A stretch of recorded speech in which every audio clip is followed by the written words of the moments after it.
All right, so today, let's dive into something super practical.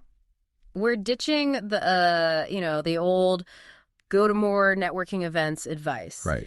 And getting laser focused on building a network that'll actually help get your business idea off the ground. Love it. Talking targeted connections, ones that get you feedback, resources, even your first customers. Yeah. Ready to turn your network into a secret weapon. I like where your head's at. It's surprising how many people overlook the gold mine they're already sitting on when it comes to validating their ideas. Seriously, it's so true. Yeah. This article, Building a Network for Idea Validation, really kind of opened my eyes to that. It dives right into the power of leveraging your existing circle. Yeah. I'll admit, I hadn't really thought of it so strategically before. Yeah, it's easy to fall into that trap of thinking, oh, my friends and family, they wouldn't get it. Yeah. Or I need to connect with industry bigwigs right away. Right, right. But this article makes a really, really good point. Like your friends, your family, even that old colleague you haven't spoken to in a year, Yeah. they can be so valuable. Mm. And not just for pat on the back either. We're talking real actionable insights here. Oh, absolutely. It's like instead of just a giant list of contacts, they actually suggest, categorizing the people you already know based on what they offer. Right. And then it's like suddenly you realize, wait a minute, my college roommate, she's a designer. Right. She could give me feedback on my logo. Exactly. And it clicks even more when you look at Sarah's example from the article. She's building a fitness app. And she had this aha moment when she realized her gym buddies weren't just potential users. They were a built-in focus group. Oh, wow. Think about it. Instant feedback from people who actually use similar apps, struggle with the same things. Yeah. That's gold dust. You can't just, download. That's such a good point. It's like having this team of early adopters ready to go. Mm-hmm. And to your point about not just being a pat on the back, they'd probably be your most vocal supporters too.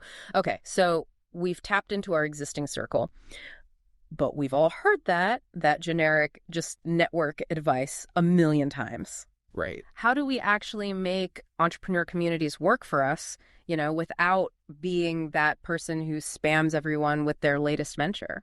Well, it's about being strategic and understanding that active participation is key. And when I say active, I don't mean just showing up and shouting about your idea. I mean genuinely engaging, contributing, becoming a valuable member of the community. Think of it like this. Okay, I'm intrigued. Give me an example. How do we actually do that?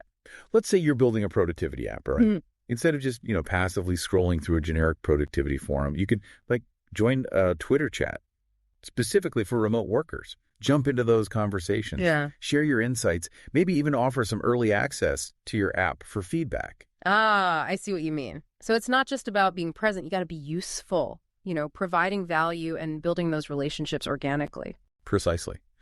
And this ties back to the idea of choosing your communities, strategically. Like Lisa from the article, she's building an e-commerce brand. So she joined Twitter chats and online communities specifically for e-commerce entrepreneurs. Yeah. She's not just shouting into the void. She's connecting with people who, get her challenges and can offer, really relevant advice. It's like finding your tribe, right? Where everybody speaks the same language. They get excited about the same things. Okay, this next part really resonated with me, mentorship. I think a lot of us, we kind of put mentorship on a pedestal, thinking it's only for CEOs and big shot entrepreneurs. It's easy to fall into that trap. Mm-hmm. But the truth is, mentorship can be a game changer at any stage of your journey.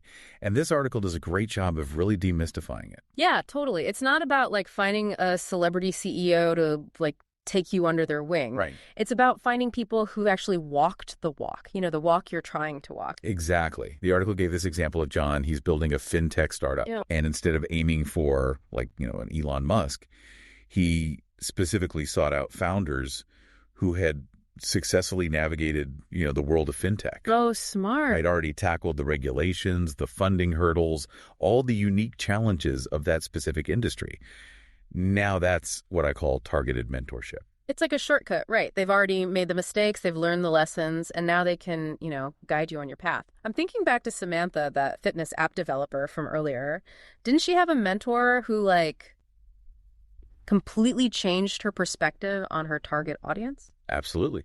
Her mentor challenged her assumptions about who her ideal customer was, which led her to do, much more targeted and effective customer research.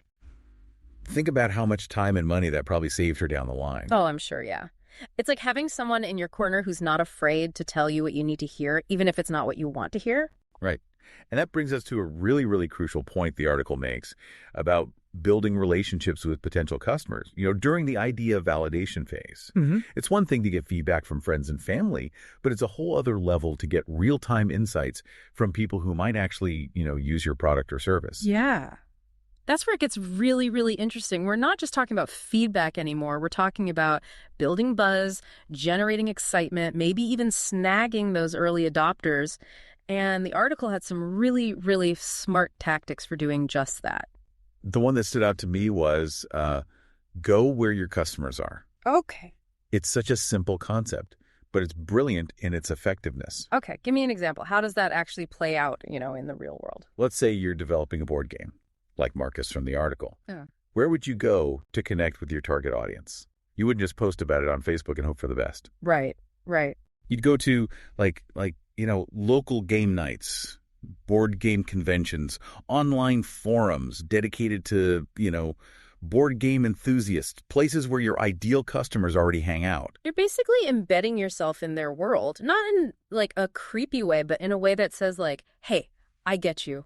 I'm one of you. And I've created something you might actually enjoy. Exactly. And it's not just about being present. It's about providing value. Remember Olivia? She was developing that productivity app. Yeah. Instead of just barging in with a sales pitch, she started writing, insightful blog posts about time management and productivity hacks. It's like she's establishing herself as an expert first. Right. Building that trust, becoming a valuable resource before she even mentions her app. Precisely. It's all about that provide value first approach. And what's interesting is this kind of ties back to mentorship in a way. Just like a good mentor guides you, you can guide potential customers. Yeah. Right? By sharing your expertise, offering them something valuable up front. I love that. And what really resonated with me too is it's not just about talking at potential customers. It's about genuine two-way conversations, which is, I think, where a lot of people, they kind of drop the ball. Absolutely. Yeah. The article highlighted this fascinating case study about Hassan. He's developing a language learning app. And instead of just, telling people about his app, he actually conducted in-depth interviews with people who were actively trying to learn new languages. Oh, interesting. He wanted to understand their motivations, their struggles, their pain points with existing methods. So he's going beyond that surface level. He's not just asking them, would you use this? He wants to know the why. Exactly. He's gathering those golden nuggets of insight that could make or break his app's success. And you know what? This idea of going deeper, being transparent about your process, that really stood out to me. Transparency, you mean letting people in behind the scenes. Why is that so powerful? Because it builds a sense of community and ownership. Think about it. The article mentioned David. He's developing an eco-friendly cleaning product line. Okay. And instead of keeping everything, under wraps, he sends regular updates to people who've expressed interest. Oh, wow. He shares his progress, his setbacks, even asks for feedback on things like, packaging designs. Wow, he's turning potential customers into invested collaborators. That's next level engagement right there. Precisely. Yeah. And it creates this really exciting feedback loop where their input is actually directly shaping the product. They feel like they're a part of something, from the ground up. Okay, so we covered a ton of actionable advice today. We talked about leveraging your existing network, strategically tapping into those entrepreneur communities, the power of finding the right mentors for you. Yeah. And then turning those potential customers into your secret weapon. Yeah. Through genuine engagement and transparency. And what I hope you take away from this is that building a network for idea validation. This isn't about cold emails or awkward networking events, It's about fostering those genuine connections, providing value, being genuinely curious about other people, and recognizing that sometimes those most valuable insights, they come from the most unexpected places. So true. All right, now for a final thought to leave you with. The article touched on transparency, but I want you to consider this. How could you involve potential customers in your process, even in a small way, to build that early excitement? You get them invested in your idea's success. Ooh, that's a good one. Think beta testing, giving them exclusive sneak peeks, even just asking for their feedback on a name or a logo. Right. It all contributes to that feeling of being part of something exciting from the get-go. I love that. All right, folks, that's a wrap on this deep dive into idea validation networks. Until next time, happy networking.